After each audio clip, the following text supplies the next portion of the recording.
Ne croyez pas que la pandémie est finie. L'épidémie ne sera terminée qu'après la vaccination d'au moins 70% de la population mondiale. Voilà l'avertissement lancé hier par le directeur Europe de l'Organisation mondiale de la santé.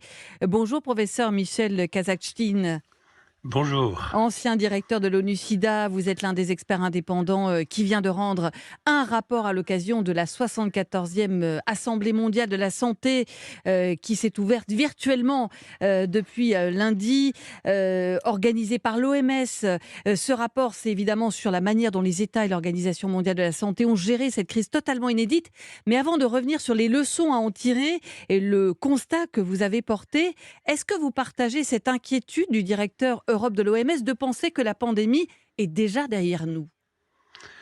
C'est certainement une erreur de penser qu'elle est derrière nous. Les choses vont mieux et vont, je pense, continuer d'aller mieux en Europe, mais toutes les surprises sont encore possibles à l'avenir et surtout, si la vaccination a fait des progrès considérables en Europe, ce n'est pas le cas dans le reste du monde. Enfin, je ne parle pas ici des États-Unis, mais je parle essentiellement des pays à ressources limitées. Moins de 2% de la population a actuellement accès au vaccin dans ces pays.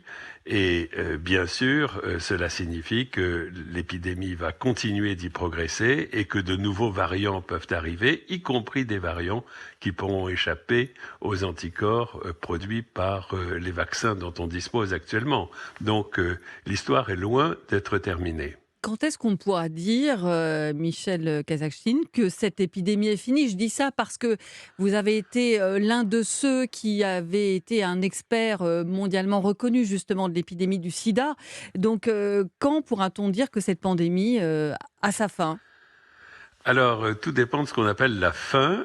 En termes de sida, ce que nous appelons la fin du sida, c'est une situation dans laquelle cette maladie n'est plus une menace de santé publique. Ça ne veut pas dire 000 cas, ça veut dire n'est plus une menace constante sur la santé publique des populations.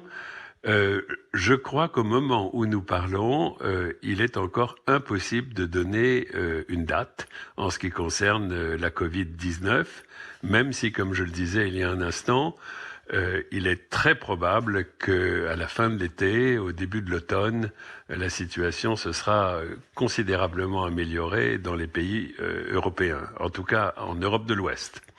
Alors justement, vous avez une vision mondiale de l'épidémie, pas auto-centrée, avec cette expertise que vous a donnée justement ce rapport hein, qui porte sur la manière dont les États et l'OMS ont répondu à cette crise, je le disais, totalement inédite. Justement, la réponse n'a pas été assez rapide, on n'a pas pris au sérieux assez vite l'alerte lancée en janvier 2020 par l'OMS, particulièrement, j'ai envie de dire, en Europe. Alors absolument, il y a eu des retards, il y a eu des erreurs, il y a eu de la rétention d'informations, il y a eu des complexités bureaucratiques à toutes les étapes des premiers mois de cette épidémie, tant au niveau de l'OMS, institution, qu'au niveau des pays, de ce que nous appelons les États membres dans notre jargon des Nations Unies.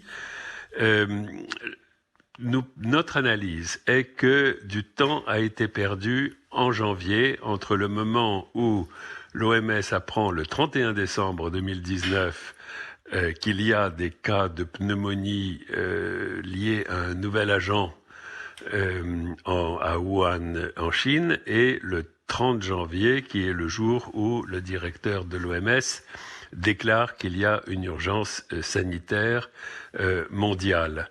Nous pensons qu'il y a eu là probablement au moins une semaine de perdu parce que, à notre avis, l'urgence aurait pu être déclarée plus tôt sur la base d'un principe de précaution. Et même quand elle est Mais déclarée, l'Europe ne réagit pas, vous le dites dans votre exactement, rapport, tout de suite, ne prend pas la mesure de ce absolument. qui est en train de se passer. C'est absolument incroyable. C'est le niveau d'alerte le plus élevé que le directeur général de l'OMS puisse donner. Et personne ne répond. Et l'Europe de l'Ouest, nos pays et la France ne commencent à bouger vraiment que vers le 10 mars ou le 15 mars. l'Italie un peu plus tôt, mais même lorsque la tragédie italienne se déroulait presque sous nos yeux, nous continuions d'avoir dans les autres pays européens une certaine incrédulité, comme si ça ne pouvait pas nous arriver.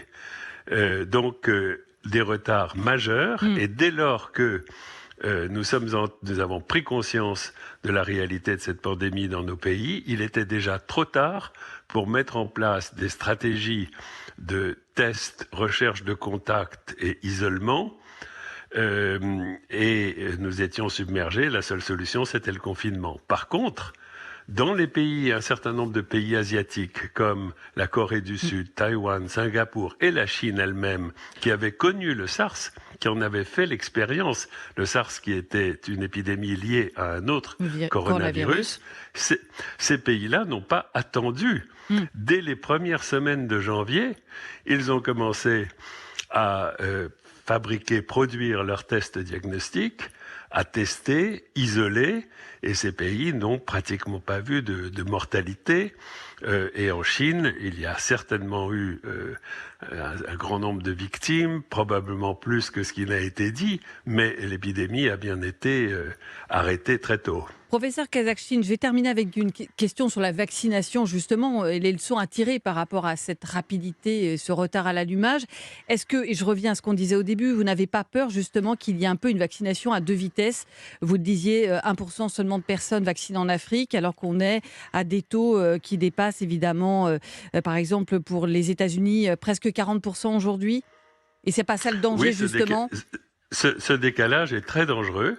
Parce que tant que l'épidémie continuera de se poursuivre dans ces pays qui n'ont pas accès au vaccin, le virus va continuer de muter et potentiellement à produire des variants qui pourraient revenir vers les pays occidentaux, mais surtout la situation est insupportable en termes d'inégalité. Souvenez-vous, puisque vous avez mentionné mon implication dans le sida, quelle était la situation en 1996 ? Bernard Kouchner disait « les médicaments sont au nord, les malades sont au sud ». Et c'est exactement ce qui est en train de se passer dans le monde.